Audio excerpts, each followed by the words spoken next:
Hello, good people of YouTube and everybody else who's watching this, I guess. I have a Link Joker deck profile. Yeah, whoever doesn't know, this is Cardfight Vanguard, made by Bushiroad. Cardfight Vanguard is basically what people play instead of Yu-Gi-Oh! I still play Yu-Gi-Oh! Don't worry, but I'm playing Vanguard for the moment. I'm not that good. I have won a few battles against clans called Pale Moons. Um, Norikamis and Gold Paladins, but that's it. I play Lean Chokers. They look the best. They are the best, and in my opinion, they are number one. Let's do this. Uh, for guys, for everyone who doesn't know how to play Vanguard, check out the rulebook. Check out the first 5 episodes. It'll teach you how to play. It'll teach you and explain to you what every card does. So just watch the first 5 episodes, and you'll get used to it.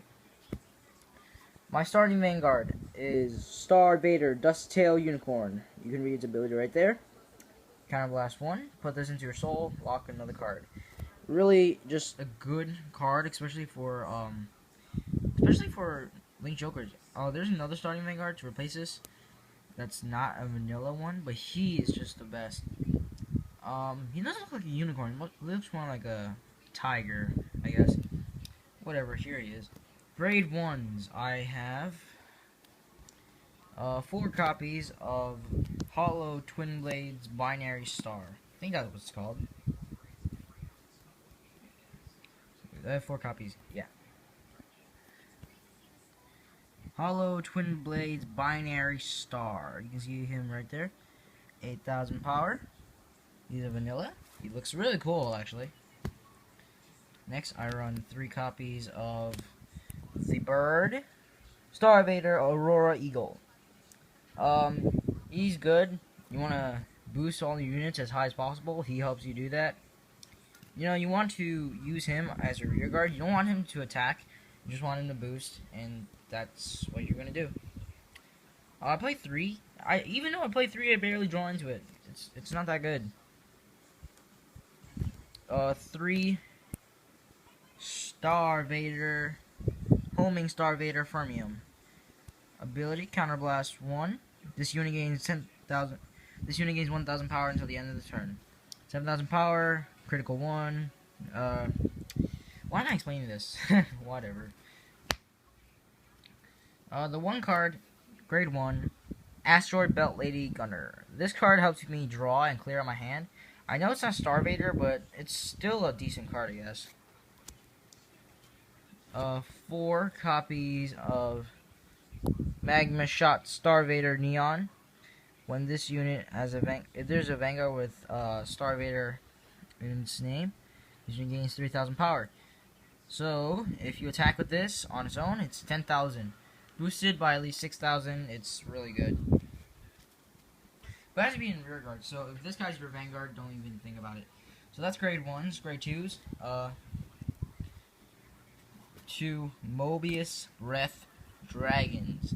He's really good. I barely play him though because I always send him to the damage zone. His ability to lock a card if it hits the Vanguard. He is not my avatar. If you guys know what an avatar is in Vanguard, it's basically you in the Vanguard world. This is not my avatar. Yeah, I know. In a deck, the special grade 2 is the avatar. He is not my avatar. My avatar is this guy. Unrivaled Star Vader Radon. With no expression or words, only an unrivaled existence. When this card attacks, if you have a Star Vader Vanguard, this gains 3,000 power. And I do have 2 copies. Radon is awesome. He looks so badass. Of course, his ability only works as a rear guard, so he can't really be my Vanguard. But he is my avatar. He looks best. He looks the best. Next up, I have 3 Kryptons. I don't play 4. People say you should play 4 of these grade 2 vanillas with high power. I don't play 4, I play 3. 3 is good enough for me. I took out the other one to make space for the 3rd. Deep Shadow Star Vader Astronium. Astronium is your ultimate intercept, which basically Its ability, if it intercepts, gains an extra 5,000 shield. 8,000 power, decent alone, and with boosts, it's pretty good. So, that's all the grade 2s. The grade 2s are really not that specific. You can mix and match however you want. The grade 1s are really, really flexible. You can change them however you want. Grade 3s, which I am the most proud of. 2 copies of Star Vader Infinite Zero Dragon. This card is extremely good. I'll let you guys read his ability. It's super strong on its own and really good when you break ride. I played 2 of him because I was able to get 2. You break ride. You ride this. Next turn you break ride. Your current Vanguard will gain 10,000 power and you lock 2 of your opponent's rear guards, which is really good. And if you have Dusttail Unicorn, which you should, you can blast into Soul by counterblasting 1, and then you get to lock another one. So it's 3 cards locked, and you keep your strong monster. And if you can't keep this, like if you ride something else other than this, you're still fine. It's just good. 2's good. 1's not enough. Definitely not enough. Great. 1 copy of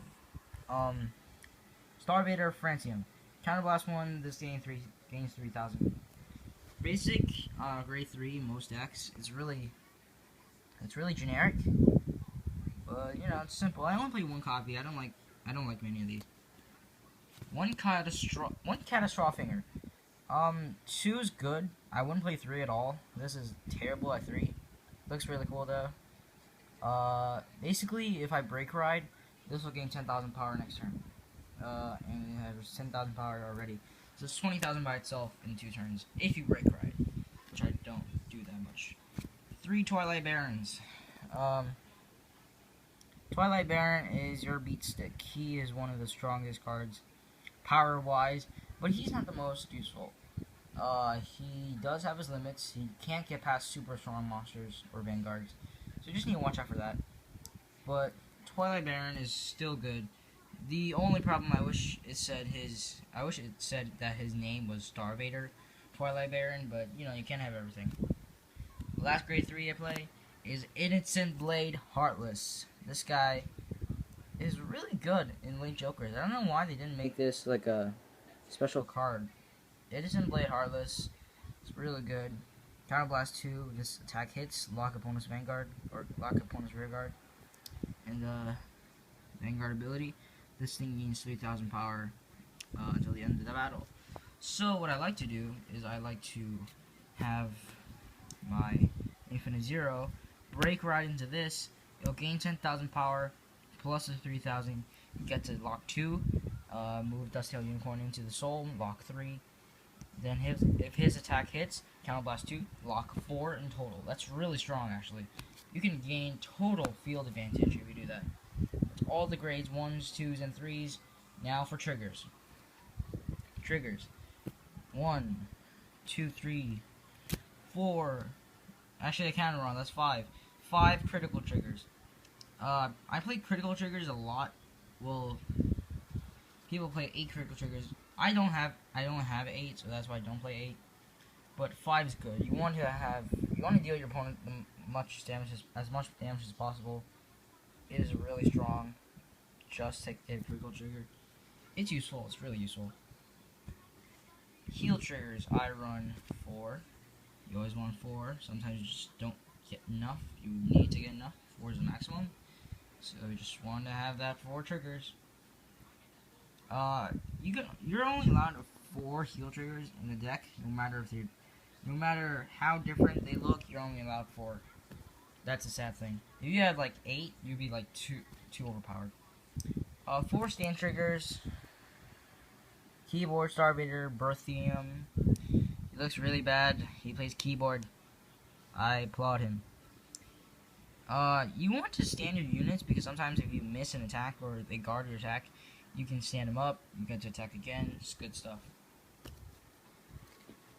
3 draw triggers. I don't believe in draw triggers because they have less shield, and my friend says they're not useful.